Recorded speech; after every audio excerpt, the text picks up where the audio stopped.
The city of Lagos, Nigeria, was a place of extremes. On one side, there were towering skyscrapers, luxury cars, and extravagant parties. On the other, there were crowded streets, struggling workers, and hungry beggars. In the heart of Victoria Island, where the rich played like kings, stood the massive Williams estate, a mansion so grand that it looked like a palace. Inside lived Ethan Williams, a 22-year-old spoiled millionaire who had just inherited his late father's billion-dollar business empire. Ethan had never worked a day in his life. His father, Mr. Richard Williams, had built Williams Group, a business empire covering real estate, oil, and investments. But Richard was now gone, and his reckless son was in charge. Ethan Williams had it all. He had 3 private jets, 6 luxury cars, and a wardrobe filled with designer clothes. His Rolex watches were worth more than most people's annual salaries. Every night was a party, and every day was spent either traveling, shopping, or looking down on the people who worked for him.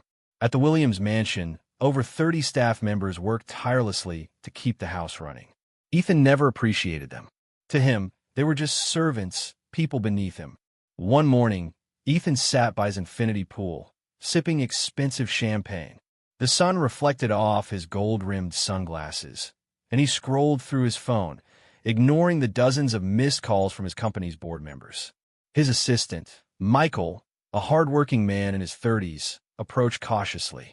"Sir, the company executives need to see you today. It's important." Ethan waved him off without looking up. "Tell them to wait. I have a hangover." Michael hesitated. "But sir, it's about the financial reports." Ethan slammed his glass down, his face twisting in irritation. "Did I stutter, Michael? I said, tell them to wait. Or, better yet, tell them to fix the problem themselves. That's what I pay them for, isn't it?" Michael sighed but nodded. "Yes, sir." As he walked away, Martha, the house cleaner, entered with a mop and bucket. She was a humble, hard-working woman in her 40s who had worked for the Williams family for over a decade. She bowed slightly. "Good morning, sir. May I clean here?" Ethan rolled his eyes. "Ugh, must you people always interrupt me? Just clean and get out of my sight." Martha bit her lip, holding back her anger. She had raised 3 children on a cleaner's salary and had seen rich boys like Ethan all her life, spoiled, arrogant, and completely blind to reality. As she began cleaning, Ethan smirked. "Martha, tell me something." She looked up. "Yes, sir. How does it feel to be poor?" he asked, laughing. Martha stiffened but remained silent. Ethan continued. "I mean, don't you ever get tired of scrubbing floors? Imagine spending your entire life as a cleaner. That's so sad." Martha gripped her mop tightly. She wanted to say something, but she knew better. Speaking out would cost her job. Ethan shook his head. "If I were you, I'd probably just give up on life." He took another sip of champagne and laughed. Back at the Williams Group headquarters, the company was struggling. Ethan's reckless spending, poor leadership, and refusal to listen to advice were pushing the billion-dollar empire towards financial disaster. The company's lawyer, Mr. Collins, had requested several meetings, but Ethan always ignored them. At one point, Mr. Collins drove to the mansion himself. "Sir, please, we need to talk about the company's finances," he urged. Ethan leaned against his car, flipping through his phone. "Listen, Collins, why do you always stress me with all this business talk? My father left me a billion-dollar empire. I'll never run out of money." "With all due respect, sir," Collins insisted, "if you continue spending at this rate, you'll lose everything in just a few years." Ethan laughed loudly. "Oh, come on. A few years? Collins, I could spend $1 million every day and still be rich for life." Collins sighed. "We need to cut costs. Your lifestyle alone costs the company millions." Ethan waved him off. "I'm done with this conversation." He slipped into his Lamborghini and sped off, ignoring the worried look on Collins' face. One night, he held a wild yacht party off the coast of Lagos. There were celebrities, models, and expensive champagne. As the music blasted, Ethan stood on the yacht's deck, arms spread wide, shouting, "I'm the king of Lagos. Money can never finish." Everyone cheered and laughed, but in the shadows, his financial ruin had already begun. Meanwhile, in the kitchen, Inside the mansion, Martha was talking with Michael, the assistant. "That boy is destroying himself," Martha said, shaking her head. Michael sighed. "I know, but what can we do? He doesn't listen to anyone." Martha sighed. "Money without wisdom is like a river without banks. It will overflow and destroy everything in its path." Michael nodded. "At this rate, I won't be surprised if he loses everything soon." Ethan Williams had never worked for a single thing in his life. At just 22 years old, he sat at the top of a billion-dollar empire, an empire his father had built with sweat and sacrifice. But Ethan? He was nothing like his father. He was reckless, careless, untouchable, or at least that's what he thought. From the moment his father died, Ethan saw himself as a god. "Money is power," he often said, grinning as he threw $100 bills at his party guests. "And I have more than enough." He was young, rich, and dangerous. And soon, his reckless spending would catch up with him. Ethan's life had become a 24/7 party. He traveled the world, Dubai today, Paris tomorrow. He bought luxury cars like they were cheap toys. He hosted wild parties that lasted for days. He threw money at people, laughing as they scrambled to pick it up. His house, a 30-room mansion, was always filled with models, celebrities, and fake friends who only stayed because of his money. One night, during a lavish yacht party, Ethan stood on the deck, drunk and high, holding a bottle of champagne worth $50,000. He raised it in the air and shouted, "I am a god. Money can never finish." His guests cheered, laughing and clapping. But in the shadows, danger was coming. Inside the mansion, Martha, the house cleaner, wiped the marble floors as the music from the party boomed through the walls. She had worked for the Williams family for 15 years, but she had never seen such wastefulness in her life. Martha was invisible to Ethan, just another servant. To him, she was nothing. He would pass her in the hallways and pretend not to see her. When she greeted him, he wouldn't respond. And when he did speak to her, it was always with insults. One morning, Martha was scrubbing the tiles in the dining hall when Ethan walked in, dressed in a silk robe, holding his gold-plated phone. He frowned as he stepped over the bucket of water, looking at her like she was a cockroach in his mansion. "Ugh, do you have to do this while I'm here?" he snapped. Martha looked up, confused. "Sir, I am just doing my work." Ethan rolled his eyes. "Work? Scrubbing floors? That's not work. You should be grateful I even let you stay here." Martha clenched her jaw. She had raised 3 children on a cleaner's salary. She had watched over Ethan when he was a child. And now, he treated her like dirt. She stood up slowly. "Sir, your father was a great man. He built this empire with his hands. But you are destroying it." Ethan laughed in her face. "Oh, please. My father worked too hard. Me?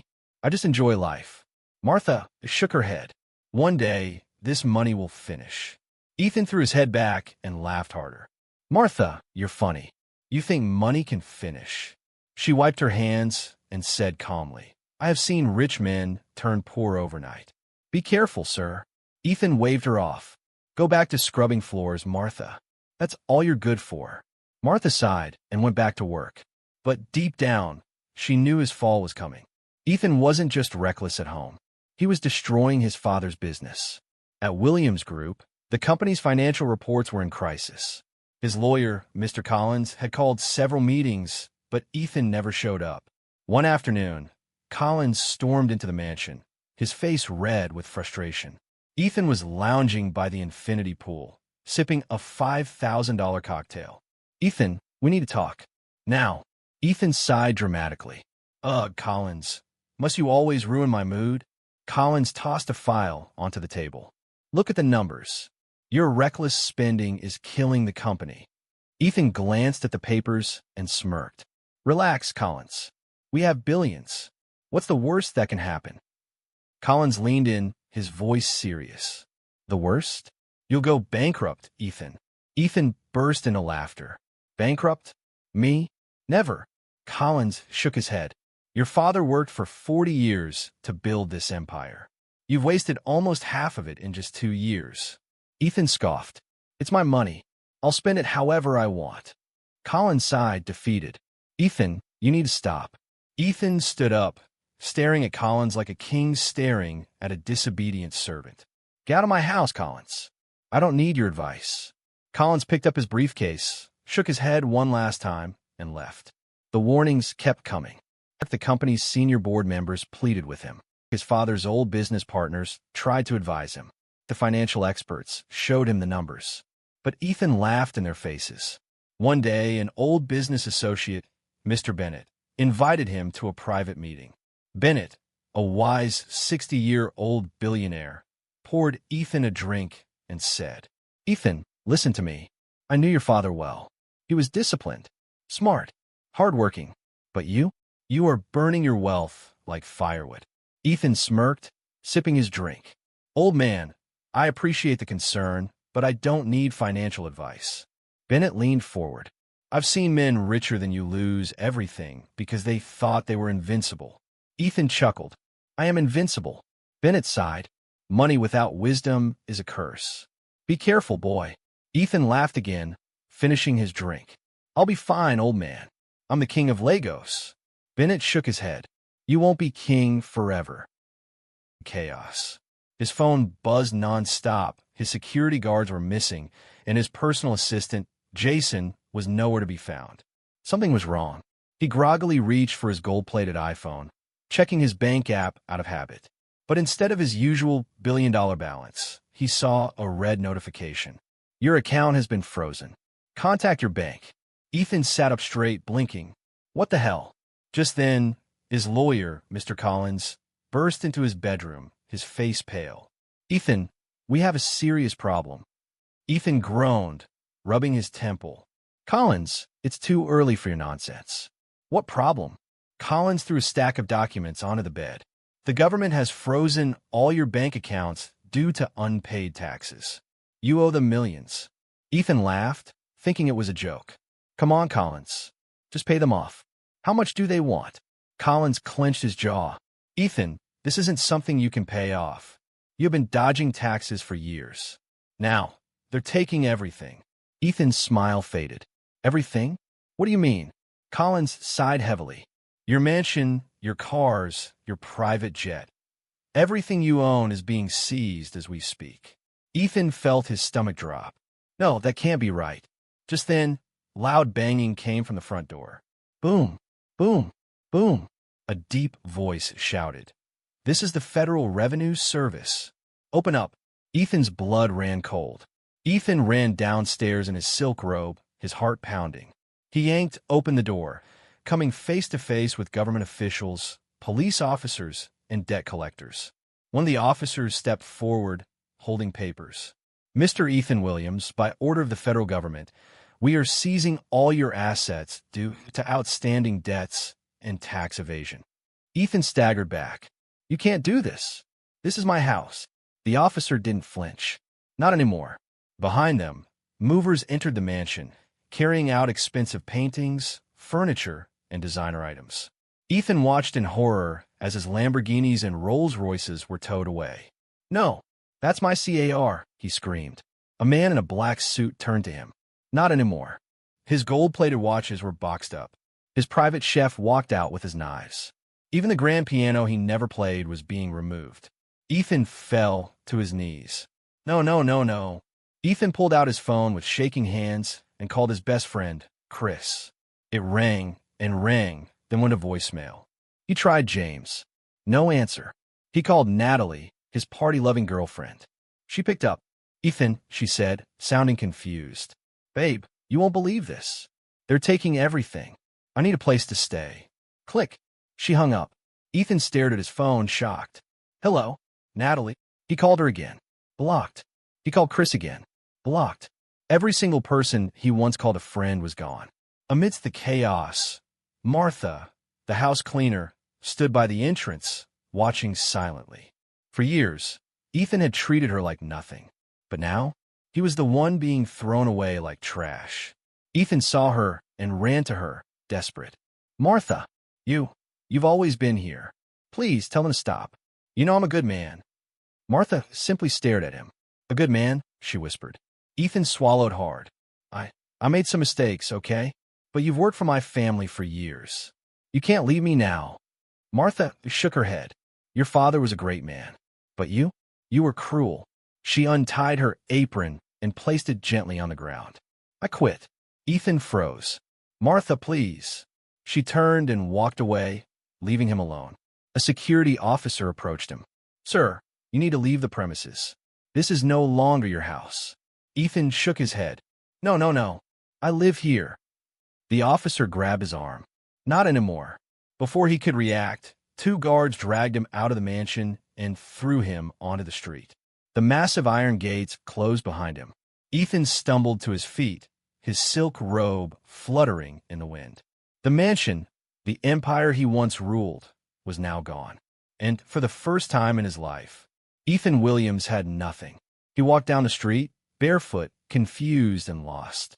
People who once admired him now pointed and whispered, "Is that Ethan Williams? He was a billionaire last week. Look at him now. Nothing but a beggar." His legs felt weak. His stomach rumbled. He had never felt hunger before. He had never been this scared before. For the first time, he understood what Martha had always told him. I have seen rich men turn poor overnight. Ethan staggered down the streets of Lagos, his once perfect designer slippers now torn and useless.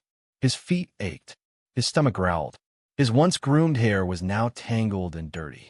This wasn't his world. Just a week ago, he had slept on silk sheets, eaten gourmet meals, and had people at his beck and call. Now, he was nothing. As night fell, he wandered under a deserted bridge, clutching his torn shirt to shield himself from the cold breeze. He saw other homeless men sitting around a small fire, warming their hands. For the first time in his life, Ethan Williams was just like them. His stomach twisted painfully. He hadn't eaten in 2 days. A few feet away, he saw a street vendor closing up his food stall. Ethan swallowed his pride and approached. Sir, please, can you spare some food? The vendor glanced at him and laughed. You? Begging? Aren't you Ethan Williams? Ethan flinched.